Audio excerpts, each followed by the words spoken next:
Welcome back for another season of Armchair Quarterback. We'll call this one our preseason special, and it's a retirement special because all three of us guys are just retired old customers at this point. Guy Suttle on my left, he's on the screen, so I don't know if he's your left or right hand. Let's not forget about Ace Allen Ford. Ace, it's good to see you, brother.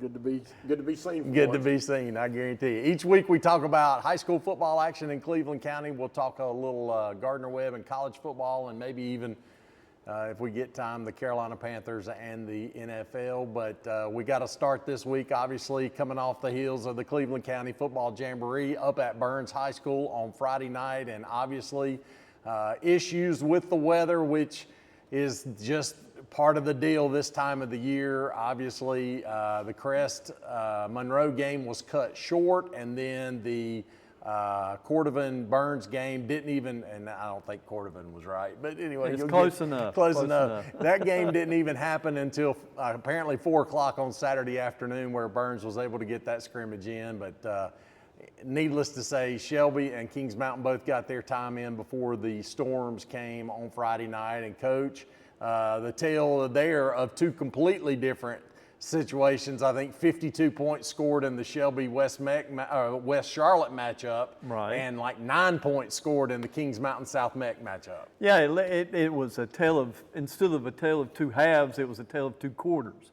with West Charlotte doing very well in the first quarter, then Shelby flexing their muscles late in the first quarter throughout the second quarter.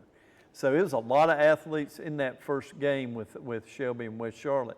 The Kings Mountain game, it looked like a typical jamboree in that the defenses were way ahead of the offenses, which was a complete contrast from the first game.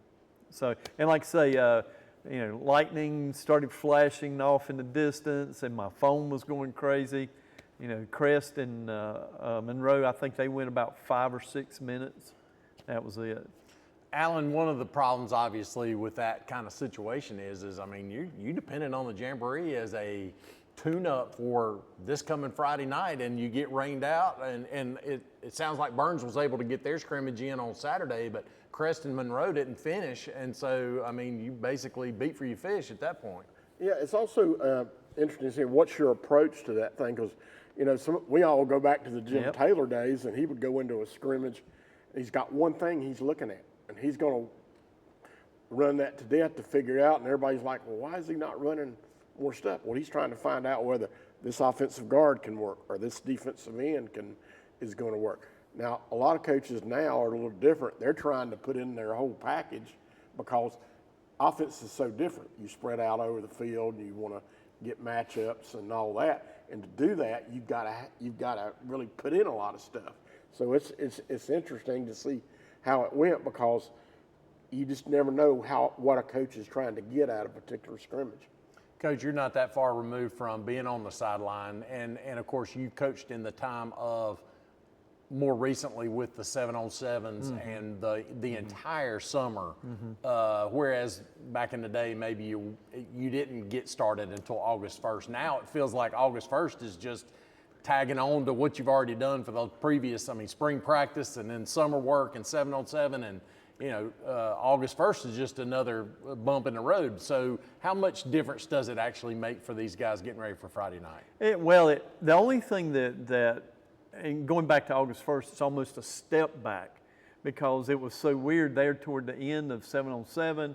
You could add shoulder pads, you had your helmet, even the linemen are going shoulder pads against dummies, or hand shields. And then when August 1st starts, you have to drop the shoulder pads and just go helmets and getting acclimated, yet you had been out there all summer.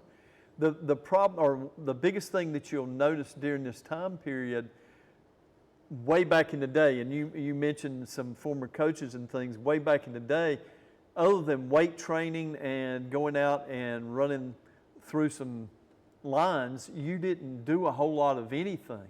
And so, hey, we've got this kid that looks like Tarzan. We got to make sure that he can play like him also.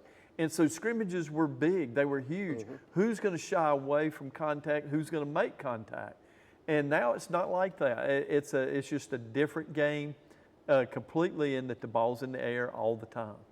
You also had a lot of times with these scrimmages, the Monday after or whatever, that's hiring and firing day. Yes. Because you found out, I'm sorry, our left tackle can't do it. We're going to have to pull the backup nose guard over to regular guard and move that guy to tackle, whatever you piece together.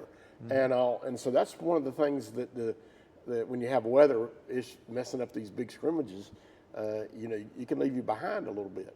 And also, with the jamborees, if you know you don't have depth at, say, running back, well, that running back's not, if he gets one series, that would be a surprise. He may not get any. You know that he's coming off a 2,000-yard season the year before. You're not going to risk him in a half of football that really basically means nothing. That's true. You've already done the scrimmage where you go 10 plays and out and switch over in game situations. So, but what the Jamboree does help you do is it makes it a Friday night. I guarantee you all of them had pregame meals. They went through their routine as far as walkthroughs, equipment handout, the whole 9 yards of a normal Friday afternoon. But after that, it wasn't anything normal. The other interesting thing about the Jamboree, Alan, I'll get back to you in just a second. The other thing interesting about this year's Cleveland County Jamboree, however, was the whole switching up of the teams that were involved. Salisbury apparently committed last year, were prepared to come, and then forgot to make a phone call to Burns to let them know that they were dropping out. I don't know the whole story, but I know that we went from possibly having South Meck, West Charlotte, Monroe, and Salisbury, which would have been as good a lineup of competitors coming into the Cleveland County Jamboree as we've had in a long, long time. And we get the charter school out of Charlotte to fields in at the last minute that ended up going against Burns on Saturday. But Alan, this has been we've been doing this for 20-something years now at this point. So you kind of like to think that those kinds of bumps in the road were no longer a problem. I know, but human beings, things are going to happen, and all you just wish they didn't. And I was going to piggyback a little bit on something Guy just said. I remember when Kannapolis came over and played Crest one time at their stadium in the Jamboree, and I remember Bruce Harden talking to his team down there after the ball game, and he had a young team that year, and he was talking to them about, I hope you recognized and saw and will deal with the speed of the game. Mm-hmm. That if you've only played JV ball or you've never been on the field much as a varsity player, the speed of a game when you're out there on it. Aubrey Hollifield talked about that the first time he was coaching. It all happens so fast, and also that's something very important. Is why the Jamborees matter. Absolutely. Well, Cleveland County Jamboree in the books for 2024, and again, the weather playing havoc with it, but that's just part of the deal. So Shelby ends up knocking off West Charlotte. I've called them West Meck now 3 times. Kings Mountain knocks off South Meck. Crest and Monroe again, as Coach said, 6 minutes or so, and then Burns ended up winning 14-0 on Saturday in the Saturday scrimmage. So again, big night for Cleveland County, as it seems to be every Friday night. And we'll talk about Friday night coming up after this timeout. You're watching Armchair Quarterback. Tune in to Senior Moments here on C19 TV. I am Jackie Sibley Newton with Terabella Assisted Living. Whether you are a senior planning for your own future or helping someone make decisions, Senior Moments has got information to share. We talk about the wealth of services, activities, and healthy living options available to you here in our area. That's Senior Moments on C19 and also on C19.tv.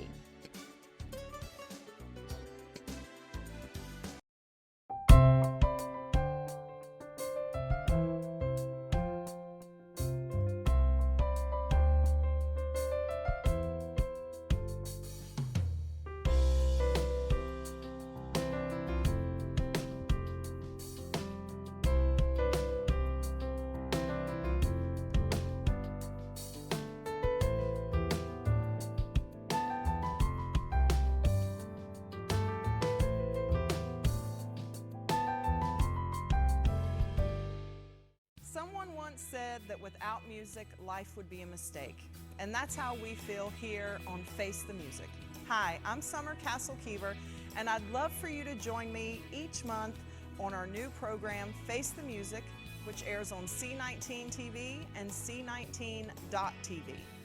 Each month we'll highlight the talents, personalities, and stories behind some of the area's most gifted singers, songwriters, and musicians. It's going to be a lot of fun, so join me each month for a new edition of Face the Music right here on C19.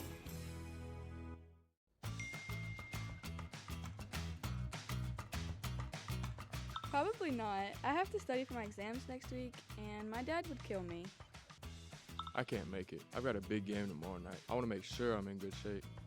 No, I'm good. I don't want to get in trouble. My parents would kill me. Nah, I gotta fill out scholarship applications. Everyone has at least one good reason to stay away from drugs and alcohol. Find your reason today and get back to enjoying life. Welcome back into Armchair Quarterback. This is our preseason edition as we'll kick off the football season on Friday night. I'm David Allen along with Guy Suttle and Alan Ford. Each week we break down what's getting ready to happen, or try to break down what's getting ready to happen in our high school football area. And let's start with that. Burns at home against Forest View on Friday night. And you know, Guy, I've tried to be over the years as down the middle and as not a homer and all those kinds of things at times. Right. And I mean, come on. Forest View at Burns, I mean, Burns going to win by 3 touchdowns. At least. Easy. At least. Yes.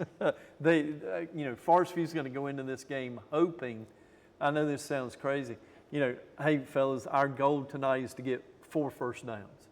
I mean, it's just good for Burns. It's going to be a good night for Burns. Well, and that's the Allen, I mean, outside of South Point on a consistent basis. Now, Ashbrook's had teams that do well. Hunter Huss has had teams that do well. Forest View's had a couple of teams over the years to do well. But as far as night in, night out, like we experience for all 4 of our teams in Cleveland County, Gaston County, for whatever reason, just has not been able to do that. I know, and if you can figure that out, you're smarter than I am, because it's always amazed me the up and down of some of these teams. Man, they'll have 1 or 2 good college players one year, and they're hard to handle.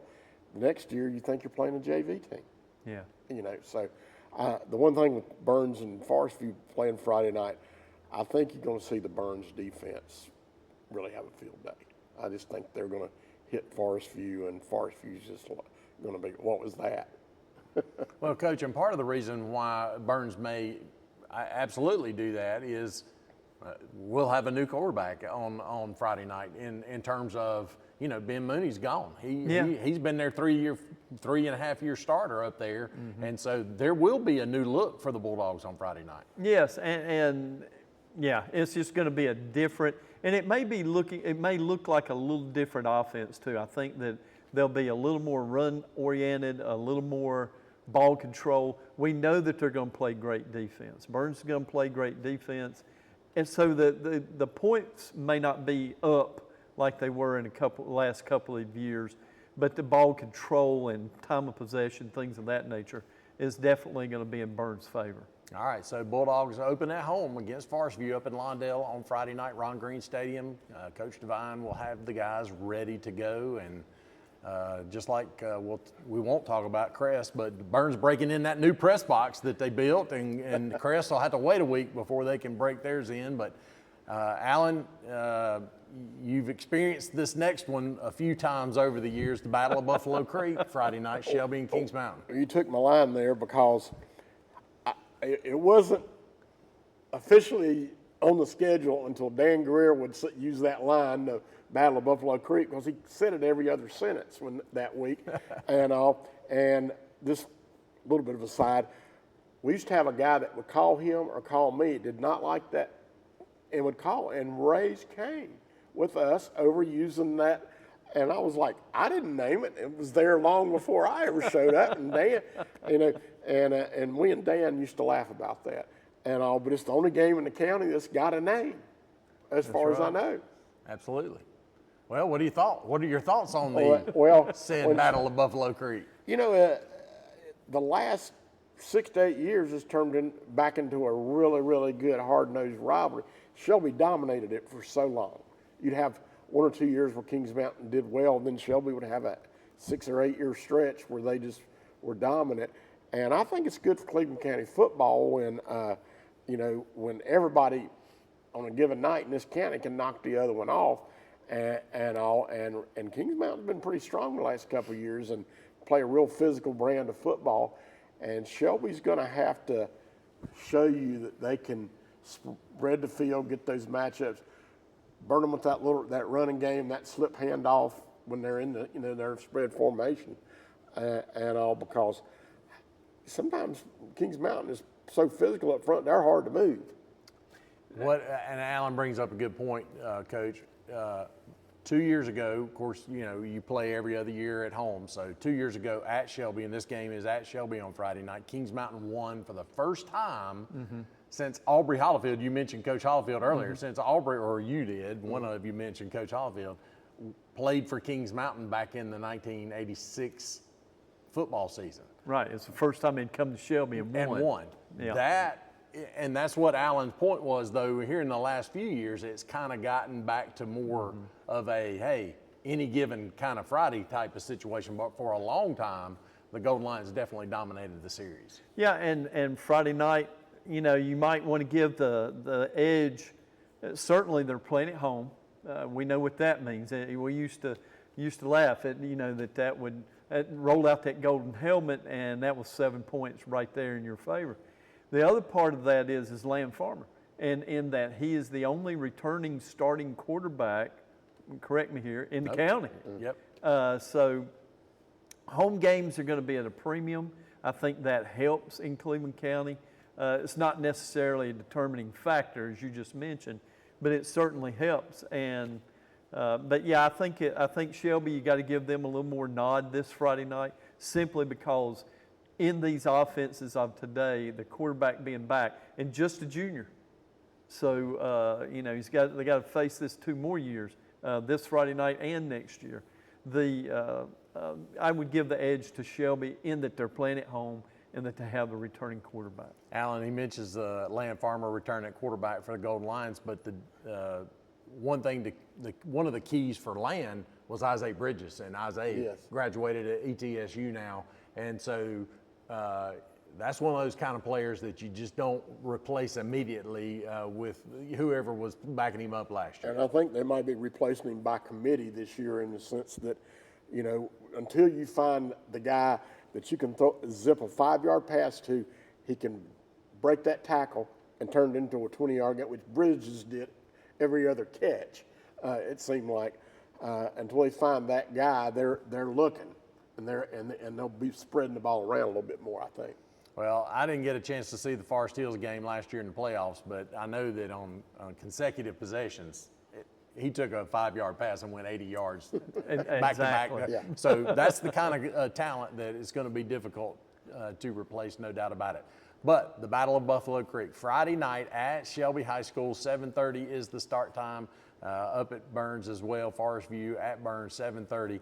Crest is open this week as we get the season started. So whichever place you decide to go Friday night, get there early, get a good seat, and enjoy some high school football. And hey, American Legion World Series has been in town, so you knew it was going to rain. Yeah. And now all of a sudden we've got this cool front has come through, and it's supposed to be dry all week. So Friday night should absolutely be gorgeous for high school football's return in this 2024 season. So go out and enjoy it, that's for sure. Only one game on the college slate this week, guys, and that is Florida State and Georgia Tech in Dublin, Ireland. The NFL got excited about going over there the last, 10 years or so, and now here we go with the college teams making their trip to Europe. And I'm going to go ahead and make my prediction that Florida State wins that game. Well, I mean, that's not really went out on a limb on that one, Guy. Yeah. Well, I mean, but Georgia Tech beat Carolina last year, and so they can, and Carolina was pretty good when they beat them last year. So you never know. That's true. That's true. Never know. But like you say, going to Dublin, Ireland to play, it's just where does it stop? Where does it end, or whatever? It's the world has gotten smaller. We knew that through the internet and the video and everything else, but now that we're actually traveling there. One thing that I always hear from the football teams that go over there, and the pros or whatever, what a strange atmosphere it is. It takes the local fans there about a quarter or so to finally get into what we would call football mode, because they're sitting there curious, trying to figure out what's going on if they're not somebody that watches it on TV all the time. Let's talk about Florida State just a little bit, because at the end of last season, obviously it was highly reported and big deal that they did not make the college football playoff. They were undefeated, had lost their quarterback for the season due to injury, Allen, but a lot of people were highly upset about Florida State getting left out last year, with a couple of teams with one loss making it into I think actually a team with 2 losses got in there too. But, how does Florida State bounce back this year? Because a lot of those kids are gone. They've gone on to the NFL or graduation or whatever, but how do they bounce back after that this year? We're going to find out if this guy is as good a recruiter as everybody says he is. And he's recruited a great class, I understand, because, for years, Florida State just subbed in another future NFL guy for under this Norville, I believe. If it's under him, can they do that? And if they can, they're going to be Florida State that we've always seen. That's tough because the motivation factor, but also look at the domino effect that had with Clemson and Florida State exploring leaving the league and all that, which we still hadn't heard the end of all that, and because that had a massive effect when they didn't get picked. Well, it's interesting. You speaking of the Florida State Clemson possibly leaving the ACC. I've heard that Virginia and Carolina might be the 2 teams that actually end up leaving the ACC as far as the SEC is concerned, because they're looking more for the media markets than they are necessarily who's the traditional power. I don't know. We'll see how that goes. But in the meantime, we got Cal, Stanford, and SMU in the ACC now, Guy. What in the world is that about? Well, and being a former athletic director, this is the hitch and the get along. You wouldn't worry about football or basketball because you're gonna get your money there. It's when you have to send your tennis team to California to play, or they have to come to North Carolina and play. That's the sports that are going to suffer, or it's going to be a strain on the athletic department. With all the TV rights and everything, don't worry about football and basketball. It will be great matchups. But in those other sports is where it's tough. Alan, I wonder if some of those other sports won't go together. Like you might send tennis and soccer together to do a 3-game road trip out west. Oh yeah, and plus when some of those schools come east, they're going to play all 4 of the Big 4 schools, and maybe even Clemson and Virginia Tech in a bundle there. But they're how long are they going to be on the road? And we make fun of it, but the word student athlete. But a lot of these tennis and soccer and whatever, that's some of your best students too. And so it's going to be interesting. It definitely will be interesting. The 12-game playoff kicks in this year. That's going to be we might have to have a whole series of shows on that when it comes around at the end of the season. We'll keep that in mind as we talk about that. All right, let's switch gears finally and talk just a hair about the NFL season. The Panthers have played 2 of their 3 preseason games. We have not seen Bryce Young or any of the starters. Canales is basically saying if I can't put my entire starting group out there together because of injuries or whatever, I'm not going to put any of them out there. And so far the preseason has been entirely about potential backup players, Coach. Yeah, and as coaching football, a lot of times it's about timing. And and I know that NFL first string guys that are making $20 million versus league minimum, there's a difference There's a difference, or they would be making the $20 million. So the problem that I have in his philosophy is that first Sunday when everything becomes live. And when I say live, right now they're in practice. He's got on a red jersey. Nobody's hitting Bryce Young. Somebody's going to be trying to tattoo the guy on week 1. All right, and when those bodies start flying around, the game changes, and that's the thing that I just don't understand the philosophy, and I don't understand it. I can see his point, but I don't understand it completely. Alan, obviously they do have one preseason game left, so hopefully the starters will get some action there so that game 1 is not the first time they're on the field together in a live situation that Guy mentions. But well, I still think, you mentioned timing. Offensive line has to play together. There's got to be some cohesion at some point, and to go out there in an opening game and you're introducing yourself to the guy in the position next to you is crazy, and I'm just wondering, and if they don't get something done with the offensive line, we've talked about that for years, but until that happens, the David Tepper train wreck is going to continue until they get the offensive line situated, because unless they can protect Bryce, and the best way to protect him is to have a team that can run a little bit, it's not going to change. Well, I'm glad Alan's here. Well, I was going to say, Coach Suttle said it every single episode of Armchair Quarterback in 2023, if you go back and watch. He said it every week. Coach, they did go out and spend some money on a couple of free agents. We have no idea at this point whether they're going to help that situation or not. Yeah. But they also got the stud wide receiver from South Carolina, and they went out and got Deontay Johnson from Pittsburgh. So they got a couple of extra guys to go along with Adam Thielen on the offensive side. So Bryce has a couple of more weapons, as well as the 2 new free agent offensive linemen this year. Yeah, I mean, and I'm going back to last year. You know, they're in the gun. He takes one step back, plants, and it's like he's playing dodgeball out there.